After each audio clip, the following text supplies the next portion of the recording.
Hi, I'm Ben Osterhaus. I'm a composer, cellist, and sample library developer. And in this video, I'll be giving you an in-depth walkthrough of a sample library I created called Ripple Cello. Before we look at the library, I want to tell you about the playing style that inspired it. On string instruments, there's a kind of life and energy you can put into the sound as you travel between two notes, especially if you slur them, putting them into one bow stroke. You can lean into the first note and then let the second note fold into the release of the first note so that they just sound like one cohesive gesture.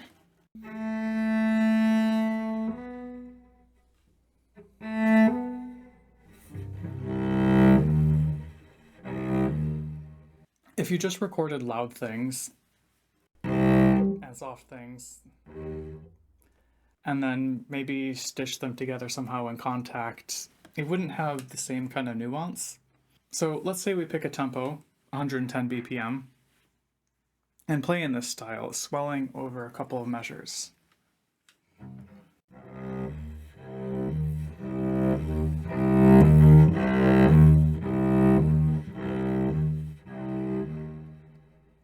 You have to play around with that a bit to find the right swell and the right tone and get everything to speak nicely, but the swell is fun to play because you can do some interesting things as you get louder and softer. For instance, at the soft parts, I could go like this, and like that second note was hardly even there. It was basically a ghost note. I could also use however much bow I want because it's only 2 notes per bow. So if I wanted to get fancy and change bow positioning like crazy while I was recording a library, I could do that and, just figure out how to make it sound convincing. So let's talk about how Ripple Cello takes this playing style and maps it to a keyboard. To trigger samples, you play overlapping notes like this.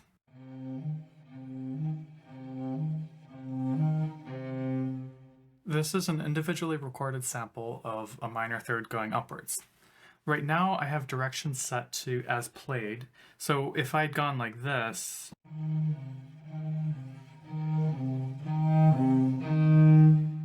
it would play a downwards minor third sample. Samples are recorded up to a perfect fourth, so if I play a perfect fifth, nothing happens. As soon as you bridge the gap though, you could get 2 samples moving inwards.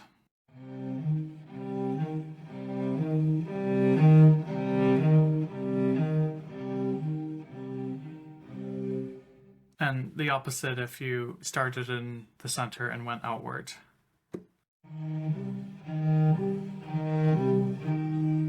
The pedal plays an important role in controlling how samples trigger. Say I went like this.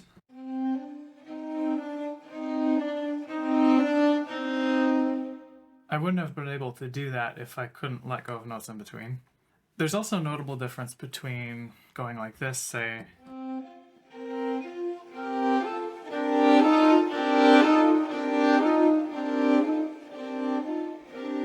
and if I had had to play all of those notes, holding them down.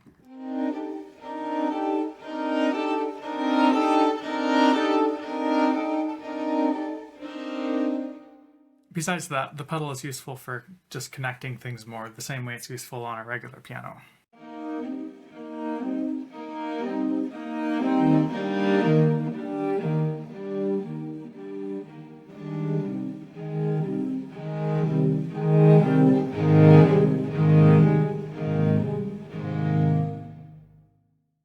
As you can see, there are 3 articulations in this library, and so far we've only been listening to the quarters. So here are the eighths.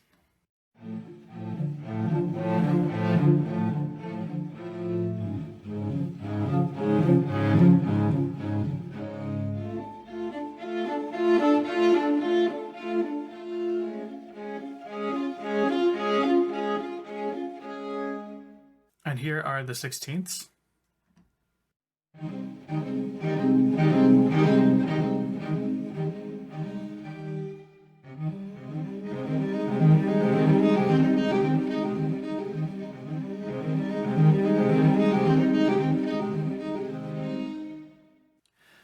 You may be wondering why it's 16th snap instead of just 16ths, I found that continuous 16th notes in this style at 110 BPM was just a bit chaotic.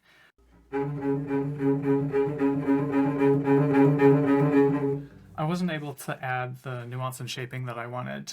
I still wanted to have an articulation with the energy and snappiness of 16ths though. So I used this dotted rhythm, which you can actually see in the example notation if you click here. The expression and reverb knobs can provide a nice starting point for shaping the sound, but they're not too extensive. Just 3 reverbs here.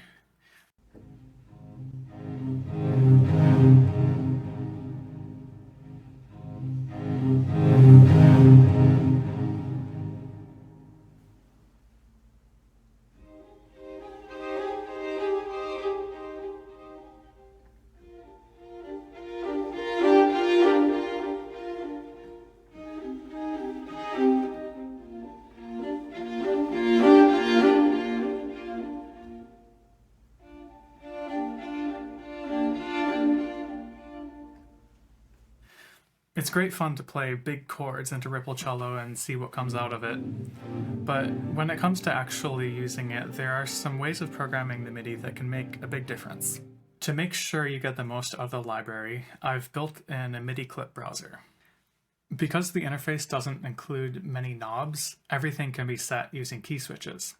So on top of providing examples, these MIDI clips essentially serve as presets.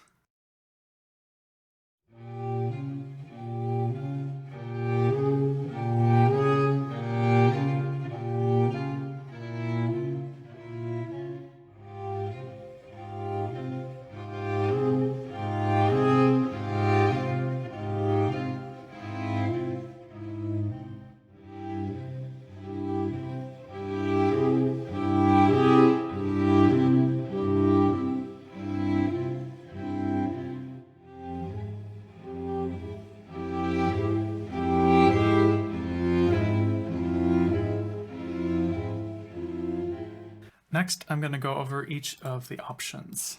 The first option, speed, adjusts how samples will be time stretched to fit your project tempo.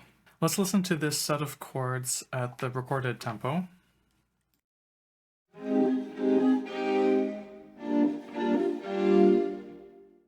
Now a little slower.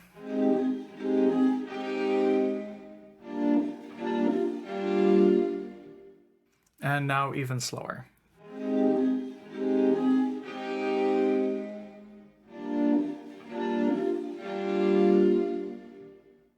So you can hear at 60 things start to sound a bit woozy. This is where the speed options might be useful because you could set the speed to double and it would sound like this.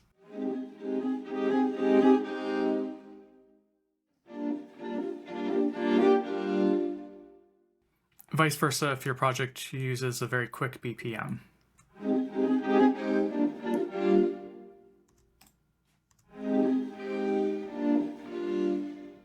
There are 2 triplet options. One of them stretches the samples so that they're quarter triplets, and the other stretches them so they become eighth triplets. And this just gives you a few more options rhythmically.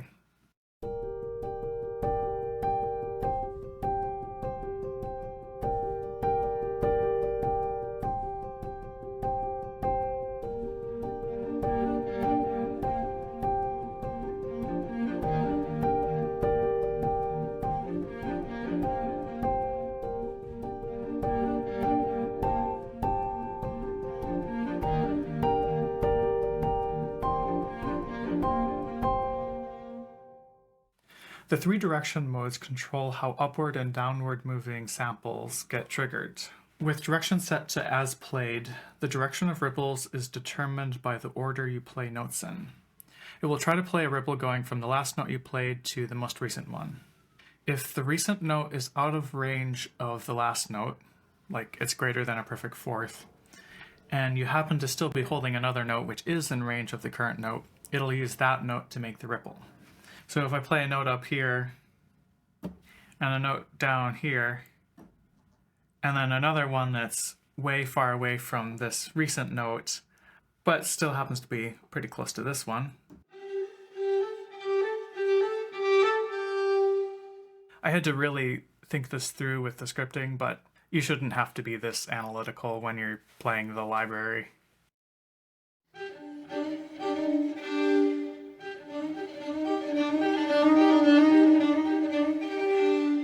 was cool.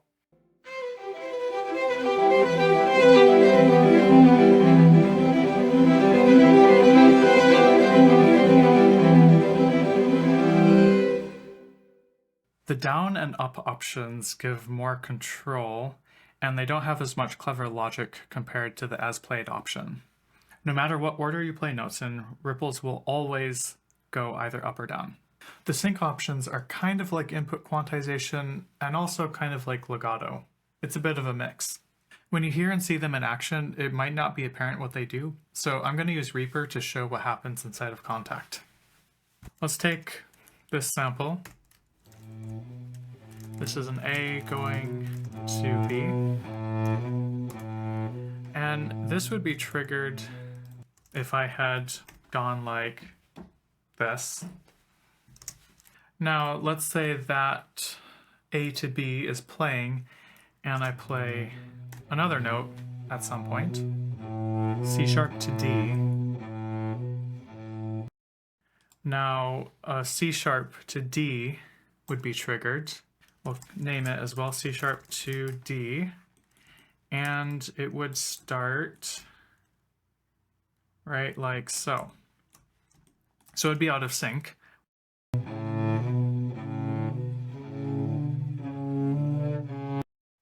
And this is what would happen if sync was set to off. Now let's say sync was set to swells. This added sample would be in sync with the first sample I triggered, but we would cut into it like so. This could be useful if you want to create a chord change right at the crest of the swell.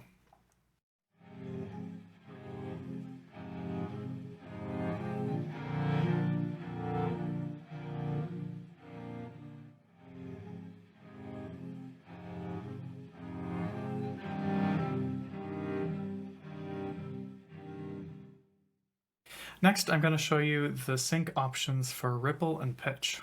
Let's say we split these samples into 2-note pairs. When I added this second sample, it would stay snapped to the pairs of notes of the first sample, but it would cut into this first pair right here and fade like so.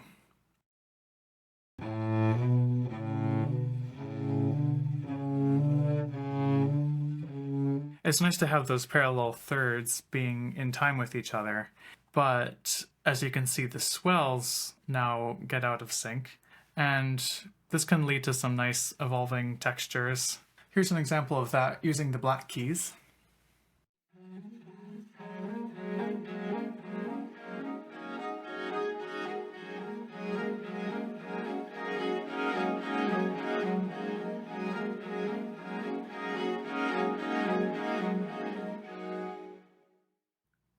Sync to pitches is similar to the ripples option.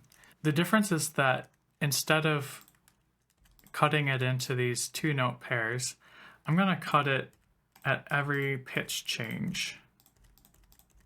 Now when I triggered a second sample, it would snap like this, and it would cut into the first pitch this far and fade,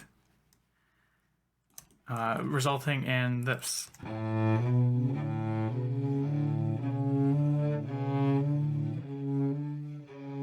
So now as the first sample is going up, the second sample is going down.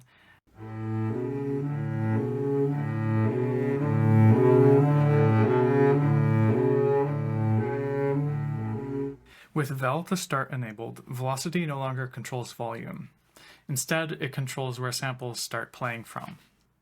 If I played this pair of notes at full velocity, then it would start from this loudest part, and then as I triggered it at softer and softer velocities, it would start further back. It can sound unnatural cutting into the samples like this, but this is well to start off.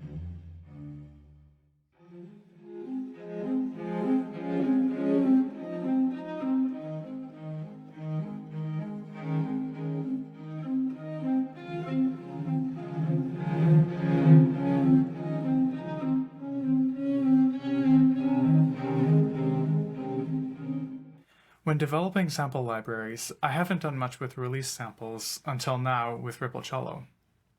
When I was recording the release samples, originally I tried to record, piano, mezzo forte, but it didn't fit quite right, and I realized what I really needed to do was to just play the original samples and then see what kind of articulation I would want to use if I wanted to bring things to a nice close. I found a particular way of triggering the release samples, and I'm going to continue using Reaper to show how that works.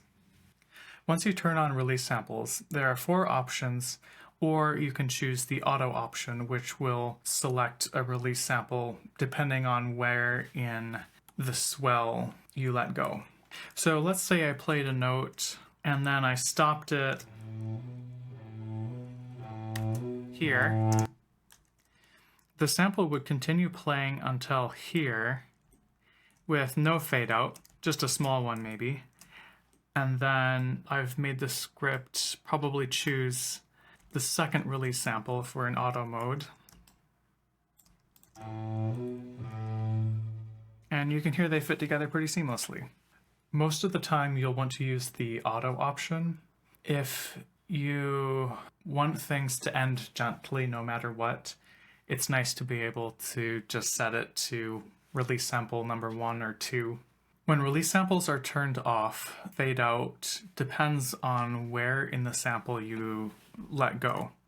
So let's say I let go there. Then the sample would stop playing by this time and it would fade out starting from here. Because if you were to have the fade out happen like this maybe,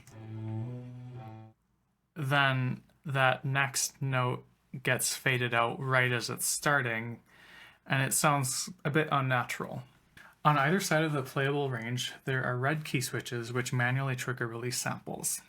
Let's say you have release samples turned off, but you still do want a release at the end. You could simply press one of those key switches and it'll bring all the ripples to a nice close.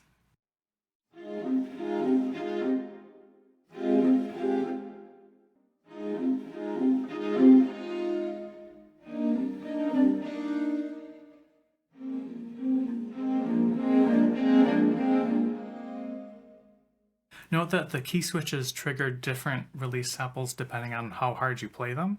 If I were to go like this and then play loud, we get the loudest release sample, vice versa.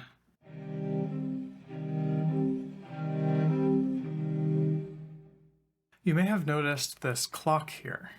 If I set the lateness to 100 milliseconds, then I could go into the track settings and set a negative playback offset.